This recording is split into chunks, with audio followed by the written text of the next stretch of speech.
Let's see if we can get this thing going again. I got mic on. Hey, we're running again. So, good deal. Let's kick it off officially. Just relax. Everybody is here to party. Greetings and welcome, fellow barium inimists, fluoroscopists, and cross-table lateralists. I am your host, and I am not a radiology technician. Nope, I'm a technologist, and I've been in this field long enough to know that just because you came into my emergency room at 2 a.m. with a chronic back pain times 6 years does not mean the x-ray should be static.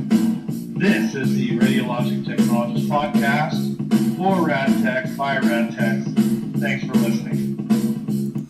Hey, again, it's Ron Jones, the radiologictechnologist.com YouTube channel and blog. That was an intro I made actually about a year and a half ago when I started doing podcasts. I like doing podcasts, but man, heavy duty editing when you're interviewing people and just takes a lot of work. So there's a couple podcasts up on at the radiologictechnologist.com blog if you want to see those. They're really cool. One is the interview with a mobile x-ray tech in Hollywood, and it's her stories and antics about driving around LA doing crazy stuff with the rich and famous over there. Another podcast that's particularly interesting and will be for a little while is an interview with Dr. Marsh, who was the first person to kind of spearhead the movement to stop shielding patients.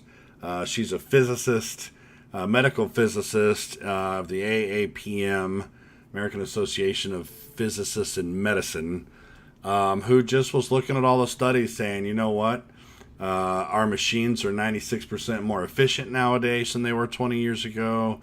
Half the time when techs use gonad shielding, they're covering the anatomy with the shield, so they have to do 2 images, which is more dose. And the third part of that aspect of stopping the shielding is that our new equipment with the AECs, exposure control, when that beam comes down and hits that shield, that lead shield, it detects that and it increases the output.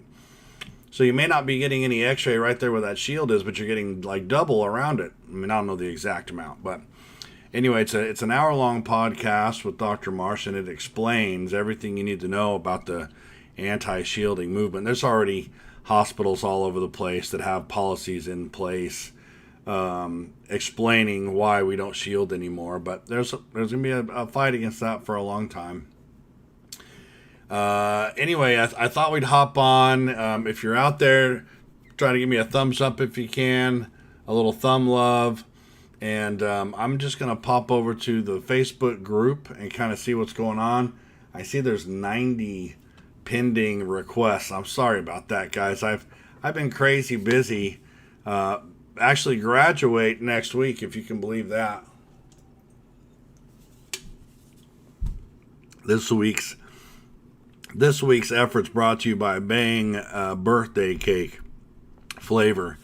300 milligrams of caffeine. It used to really wake me up, not so much, which is kind of concerning. But I digress. Next week I graduate. I'm going to Nebraska Methodist College in Omaha, walking across the stage. Hey, Darnell. And going to receive my doctorate in healthcare leadership. And I will then be Dr. Jones. And then I'll have fun with all the memes from Indiana Jones. If you remember the first one, I believe it was, the little kid they called Shorty said, "You call him Dr. Jones." I'll be working that into my intro in no time. But there is a lot going on the Facebook group. Let me see if I can hop in there real quick. Da-da-da-da-da-da. Boom.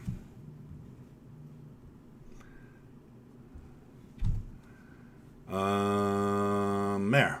Let's slide this over, shall we? I think you can see that, yeah? Facebook group, I couldn't resist throwing up a little Ready Player One up there. I'll switch that out here pretty soon. It's kind of a hassle. This is a specific size, this banner is. So, but I'll be switching that out pretty soon to a more pertinent radiology banner. Where are we at? Oh, and I won't be able to see. Let me switch something else over so that I can see you guys. I don't think I need that one or that one. Oh, this one shows how many are on. 4 can. So I want to be able to keep this chat. Can I pop the chat out? Pop out chat. Yeah. Okay. Then I can go back to here. So, yeah, I've got 90, 90 membership invites I got to get to. Shoot, I even forgot where to go to do it now.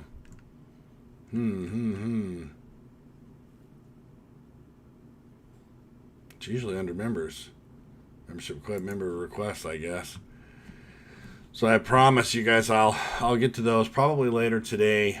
Just kind of falling behind due to all the homework I had to do for my school. I got to approve a lot of these. I go through each one of these. I don't let just anybody in.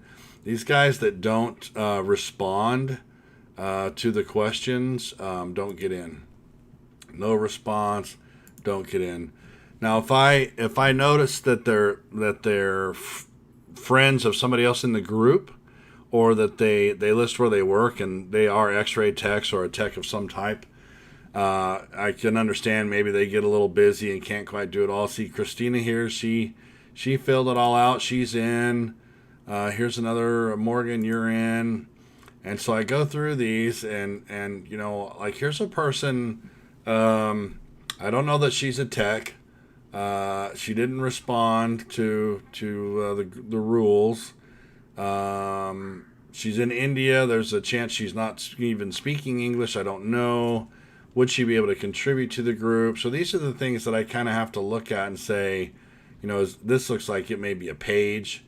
Oh no, it's a healthcare recruiter. So I let healthcare recruiters in as long as it's pertinent to us over here in America.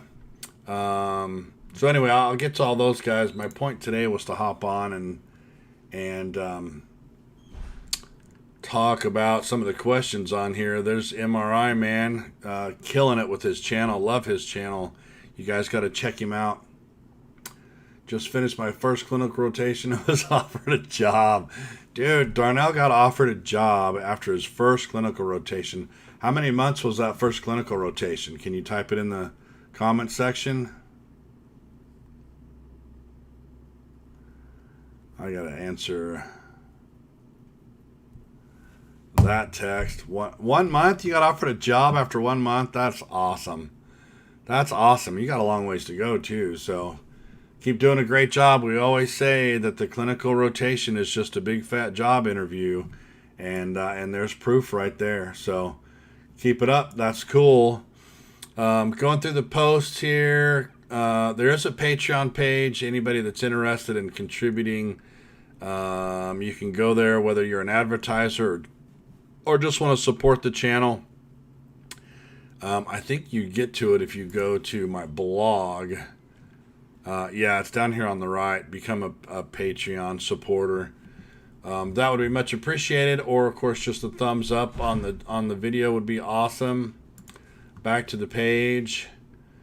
Check out Kwame's videos. Go to his channel. Subscribe. Any of you burned out, thinking of getting out of the profession or changing jobs? What are your thoughts about our profession and the future of healthcare in general? Are you fed up, underpaid, overworked, tired of hearing about projects? Yes. And believe me, as an administrator, we're tired of browbeating you about it as well. Numbers speak for themselves. You don't have to constantly hound about it. You know, there's a lot of different ways you can manage a department. And I guess that's another topic. But what I like to show here is in this Facebook group, the Radiology Technologist group, someone can ask a question and get 8 answers or more from people in the field. So that's why I let people in that are looking to get into the field, that have questions about what we do. Because where else are they going to get proper information if it's not straight from the text? They go to the school and the school is going to, maybe sugarcoat it because the schools run on getting people into the program. And I don't know of a rad tech program out there that doesn't have, 100 people applying for 12 slots. So, there's burnout. You want to talk about burnout, Lee, and Lorenza. She comments all the time. I really appreciate her being in the group. She's a great supporter. If you go to my website and type in burnout, it's one of the most commonly asked questions or topics, I guess I should say. I wrote a big, in fact, I've given lectures at the AHRA and other venues about RadTech burnout. I list about, I don't remember if it's 11 or 13 different burnout causes. And then I try to list 2 solutions that you can do to help prevent that burnout or to reverse it.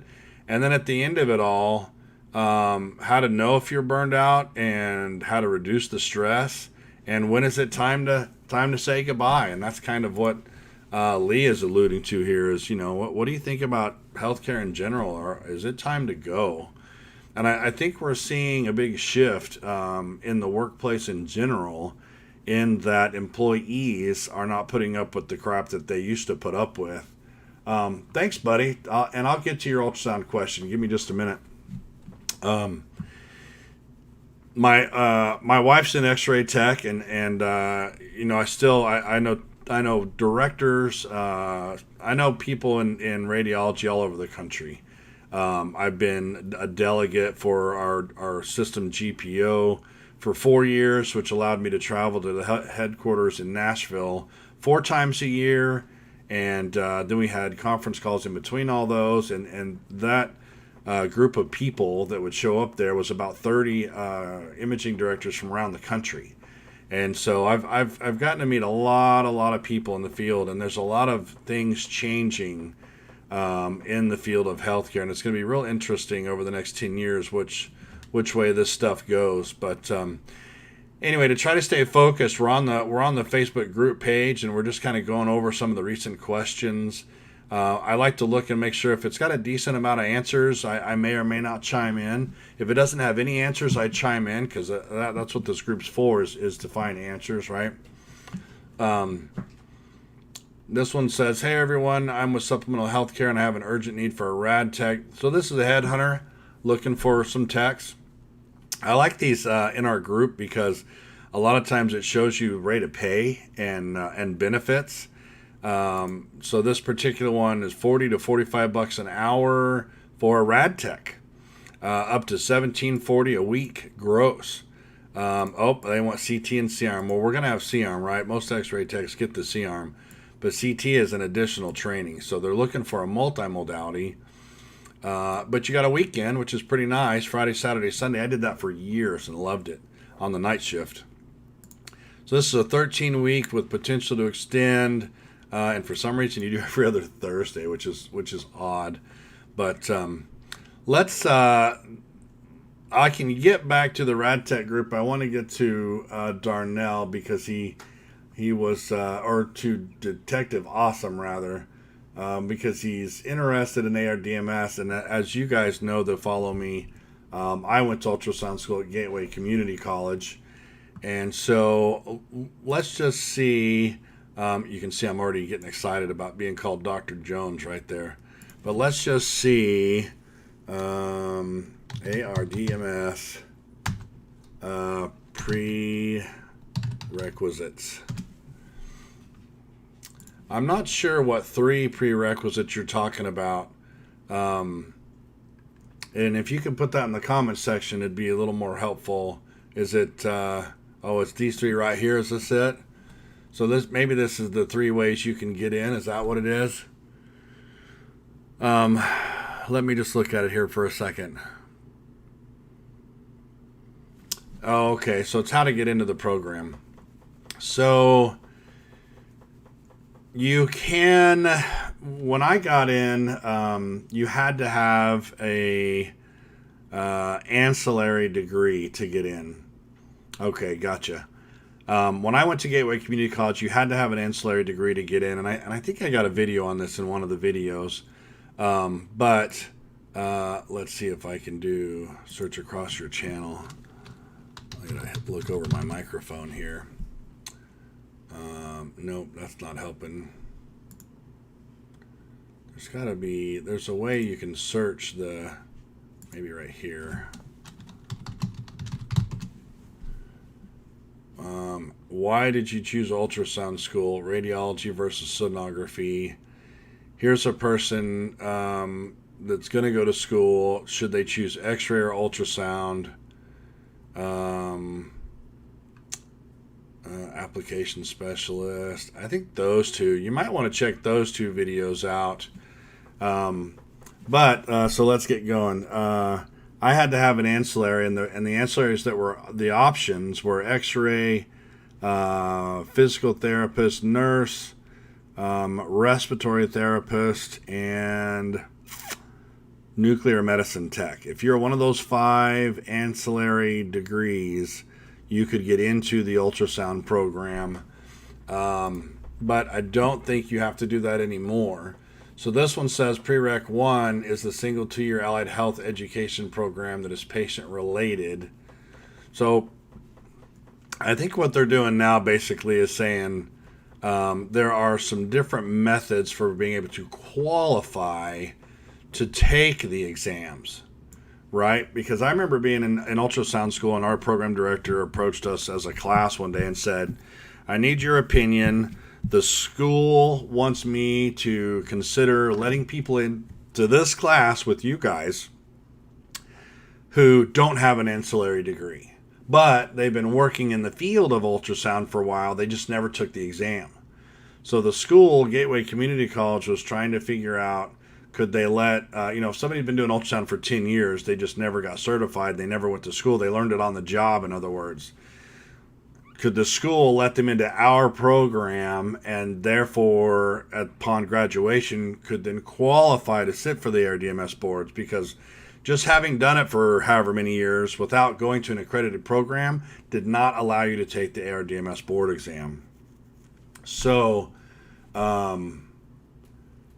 tons of shoulder and wrist injuries with ultrasound, absolutely. So I think what they're saying here, this is the ARDMS, right? It's not the schools. This is the ARDMS saying Prereq 1 is to have a 2-year allied health degree program that is patient care related. So that's what I was talking about. You could be a physical therapist or it has to be a 2-year program, right? So like respiratory therapy used to be 18 months.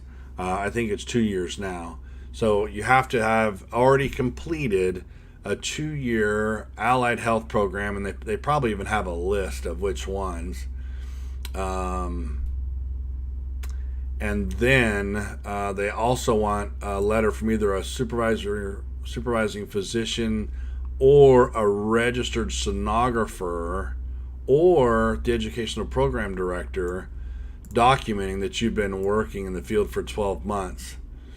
That's Prereq 1. So Prereq 2, let's see, graduate of a student in a program accredited by an agency recognized. So Joint Commission is one of the accrediting bodies for our schools, right? For ART schools. There are other accrediting organizations out there in other countries, like the Council for Higher Education is one of them. The U.S. Department of Education, so that I think that's more of a military designation or being trained like in the military, because you can learn X-ray in the military, but that used to have to do a bridge program to go from the military training program into a ART program. So that's what you're seeing here are the 3 different ways. And this one, the third, just says if you have a bachelor's degree, then you can get then you can sit for the exam if you meet all these particular requirements. So what they want to see, that there's always going to be a list of competencies that you have to do, and I can't remember what they were. And I've sat for the abdomen and the OBGYN, and I passed the physics board, the SPI, for ultrasound. But you have to complete, just like X-ray, you have to complete 5 or 10 exams of, all the different kinds, and that is part of proof that you've had real world experience. So in school programs, you get that. You get those competencies. It's part of what you have to do to graduate the program, just like in X-ray. But for people that didn't go to ultrasound school, they can be working in the field and be cross-trained and keep this logbook themselves. And at the end, like it's saying here, they just want to make sure that a physician, where'd it go? Prereq, copy. Supervising is usually a radiologist, right? So you get a radiologist to sign off on the ARDMS form that you have successfully completed the necessary requirements, and you have to log all your patients, the names, the patient identifier, what exam, and the date. And you don't have to submit that, but if you get audited, then you do have to submit that as proof that you did all these required exams. So I thought they were saying that if you're healthcare related, you can cross-train by doing yeah. So that's what I'm trying to say.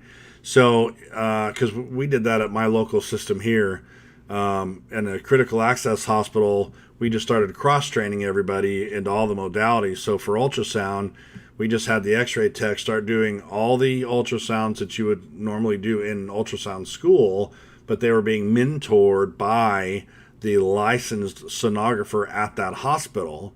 So you're learning the exams, you're logging them in a logbook by patient, or even not even patient name, but just by patient identifier, and the type of exam and the date it was done. And you may or may not need to get each one signed off. Like when you're in school, usually your clinical instructor or somebody or a tech that helped you do the exam or observed you, they'll sign off on the form.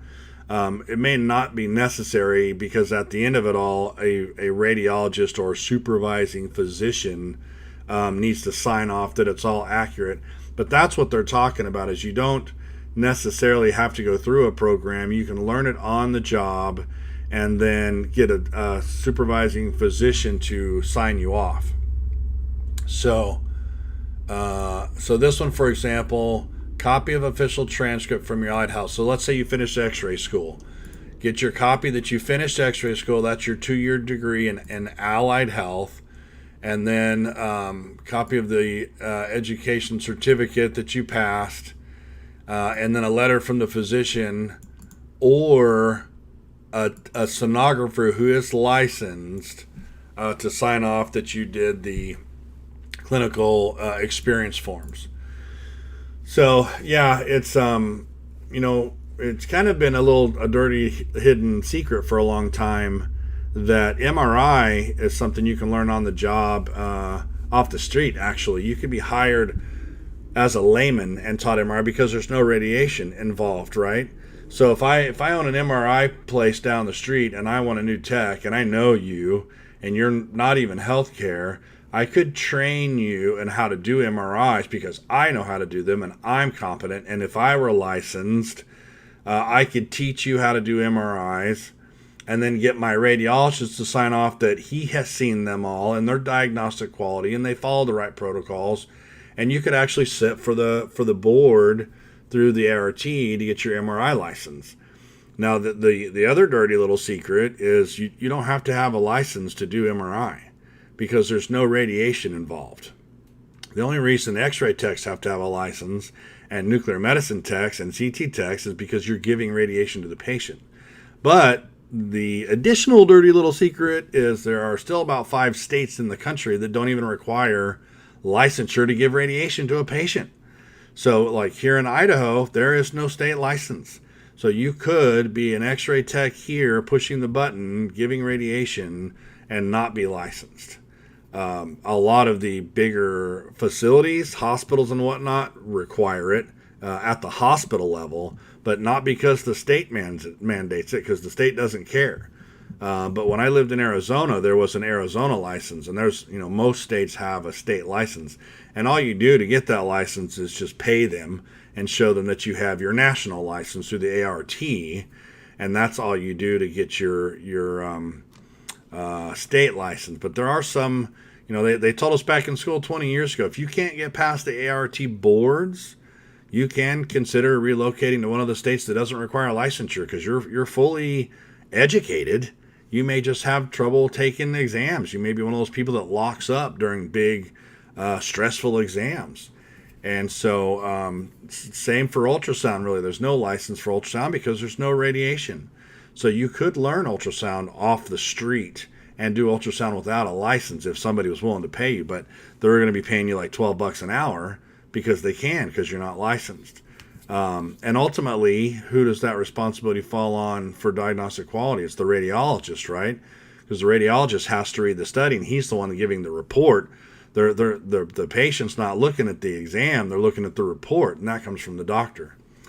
So I hope that kind of answers your question. I try not to talk about the same stuff, but some of this stuff gets asked pretty frequently. So this kind of falls in line with how do I make the most money, or what's the best pathway going up. Texting and talking here. Anybody else want to leave a comment? I can answer some questions there. Let's pop back over to the Facebook group and see where we're at. Here's Dale. Dale Hannigan, if you're looking for a temp gig, Dale is a good friend of mine. He's down in Sherman, Texas. He does a great job. He owns the company. He cares about what he's doing. I'm always happy to back him and help him find qualified candidates. He's got stuff all over the country. He has good pay. In fact, if you want to know more about being a travel tech, that's another very common search. If I type in travel, I actually let him write an article about becoming a travel tech. Because people always say, well, how much can you make and all that kind of stuff. So if you click on this, how much does a traveling x-ray tech make? Dale actually goes over all this stuff.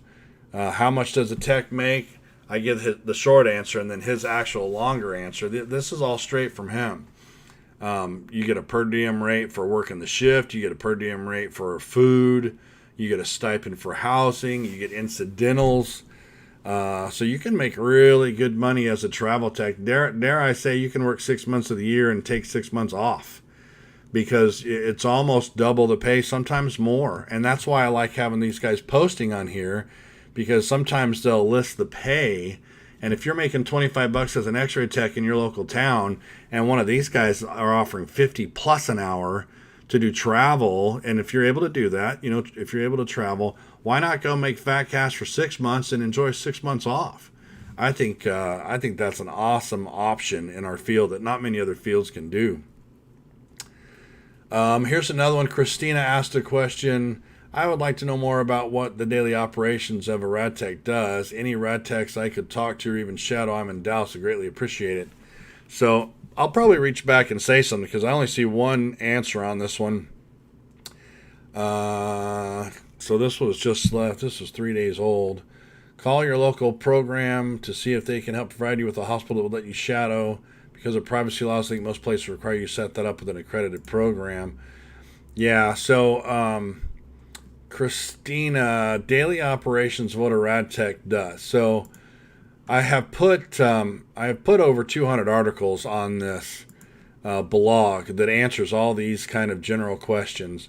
So if you go to the sitemap, I at one point was trying to list them all by title, and I gave up somewhere around 113. But you can see right here what a typical day looks like for a rad tech. So sometimes I just go in here and I just post these, right? There's that one. And then I come back here and I can say, what does a typical day look like in a clinical setting? And I give her that one.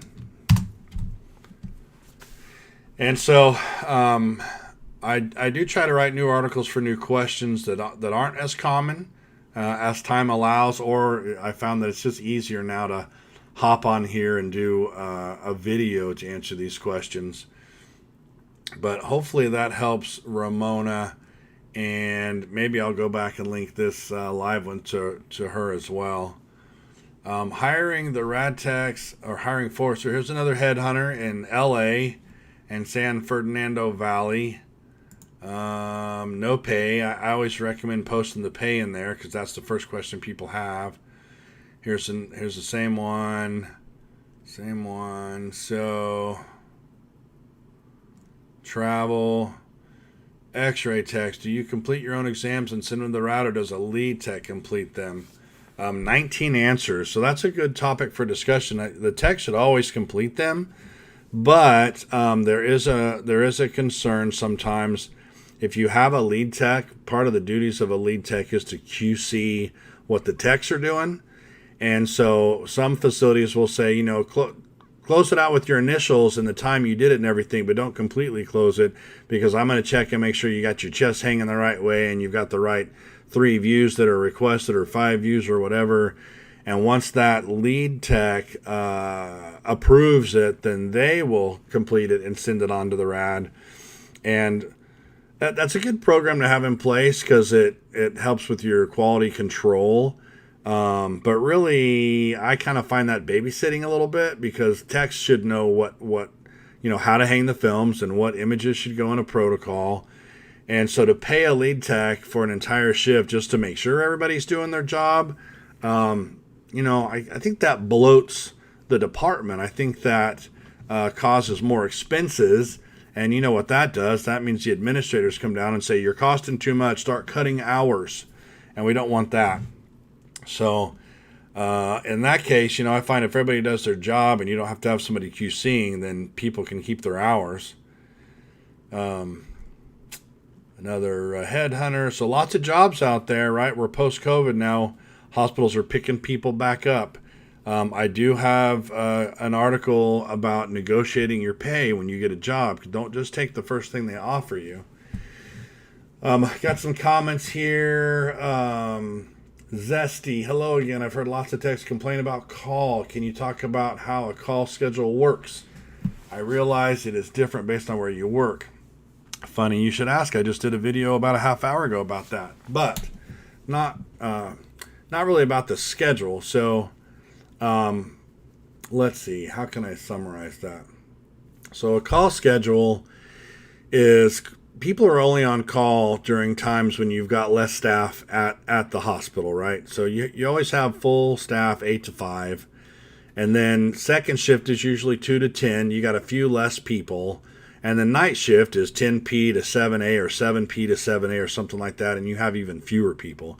Typically just a couple. And if you're lucky, they're multimodality technologists. Then they can do X-ray and CT. And then you put everybody else. That's cool. And then you put everybody else on call. Ultrasound goes on call, unless you're a really busy facility and you get at least 5 ultrasounds a night. You don't put an ultrasound tech on at night. MRI's typically on call, unless the same applies to ultrasound. Nuke med's on call. You really shouldn't get any nuke meds middle of the night, but try telling that's all the ER docs. IR on call for emergency cases, etc. No mammo call, no DEXA call. And if you're getting it, that's awesome, because you won't get called in. But so how does the schedule works? You have a call schedule starting during the slower time. So let's just say traditional hospital has those 3 shifts I just said. So you got everybody there Monday through Friday, 8 to 5, and then call starts at 5 p.m. Monday night and goes till Tuesday morning, till that whole group of staff comes back in on the day shift. And whoever's on call gets paid, extra for being on call, and we can talk about that. But you really only need one person on call, and in some places, in most places, it's assigned, because you have to be fair and making people take call, and that usually is in your job description. And if it doesn't say you're required to take call in your job description, look for a phrase that says something like "other duties as assigned," and that's where they just throw everything else in. Because you can't just tell Bob he's got to take the call all the time, or eventually Bob will say you're discriminating against me or whatever, and making me take all the call. So the call shifts rotate between techs and the department. Yeah, so what you do is you put up, Monday night from 5 p.m. to 7 a.m., Tuesday night 5 p.m. to 7 p.m., Wednesday night 5 p.m. to 7 a.m., Thursday night 5 p.m. to 7 a.m., Friday. And then Friday it starts at 5 p.m. and goes all the way to Monday morning, right? Because you're short-staffed all weekend because you have less volume. And your hospital can break it up however they want. Those weeknights, Monday night from 5 p.m. to Tuesday morning at 7 a.m., typically is one person, but you might need one person per modality. If you've got a multimodality tech who can do X-ray and CT, and you're in a critical access hospital with 30 beds, one multimodality tech can take call for the whole night and cover everything. So if X-ray gets backed up for some reason, you call that tech in and they help them get caught up until they're caught up, and then that guy goes back home. Or same for CT. But if you're in a bigger facility, you're going to need an X-ray tech on call for X-ray and a CT tech on call for CT.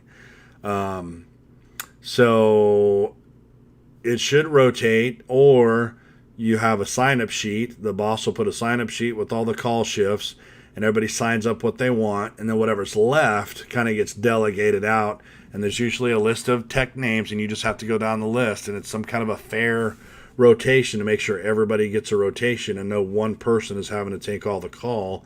But that's the system I like best, is let everybody sign up, because you usually will have somebody, like when I was a tech, I was always taking call. That was easy money to me, at great pay.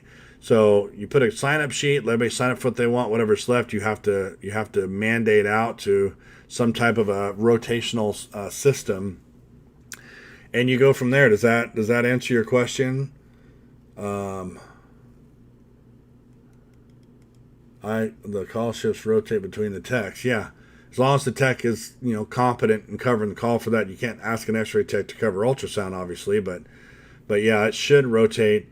And if you don't, maybe what you're asking is, hey, how come I'm always getting told to take call and Joe Bob's not? That's a question for your HR. It should be fairly rotated through everybody in the department. I've seen older techs that have been there for a while say, nope, when I was hired, they told me I didn't have to, and you can't make me.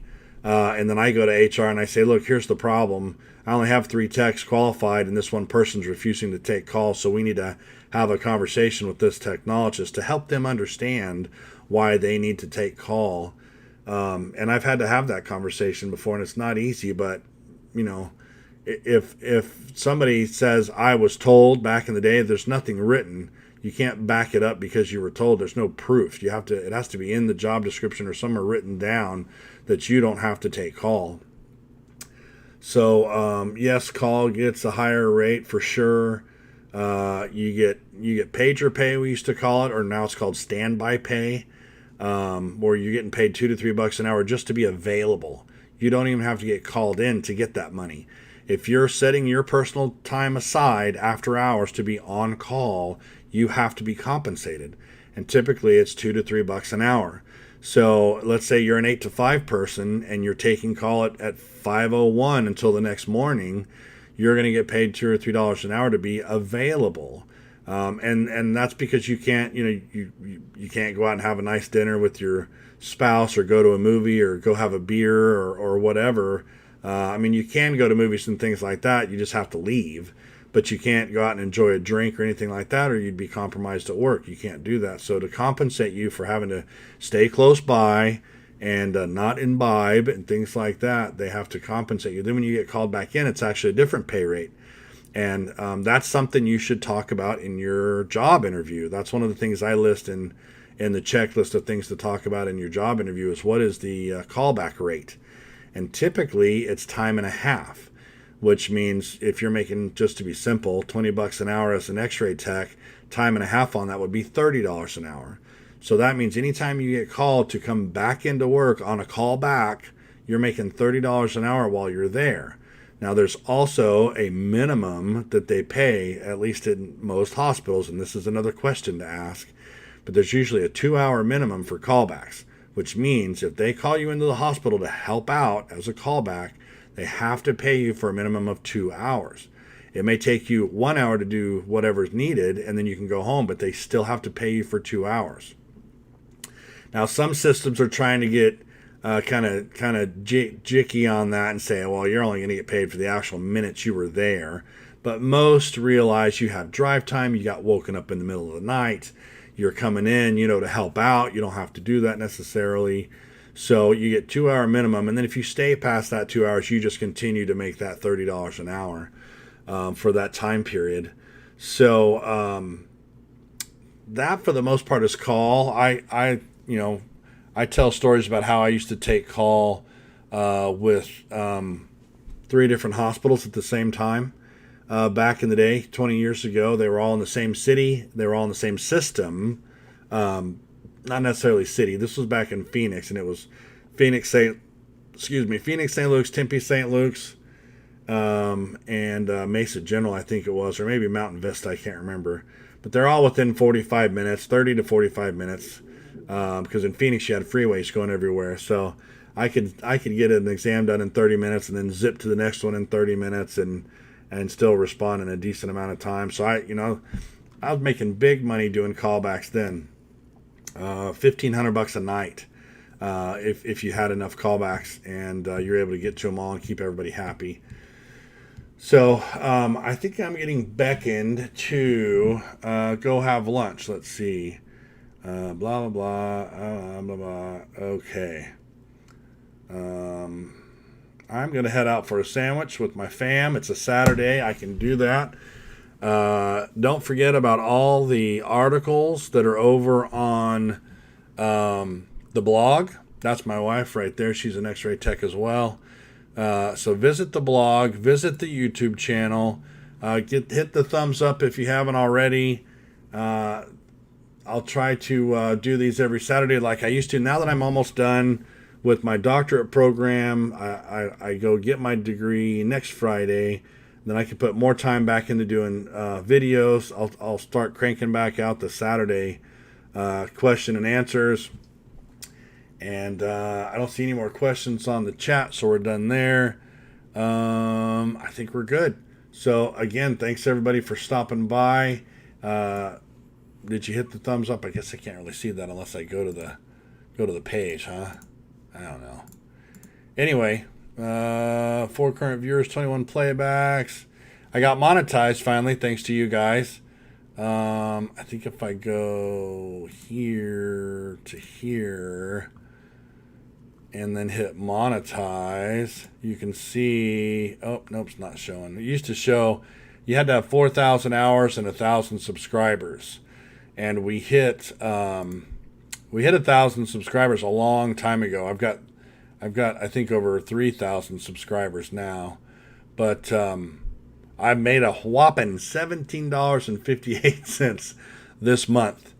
If I go to the last 7 days, because it's only been $7 a week. But hey, I'm not on here every day. I'm not an influencer, right? I'm not a Kardashian or whatever.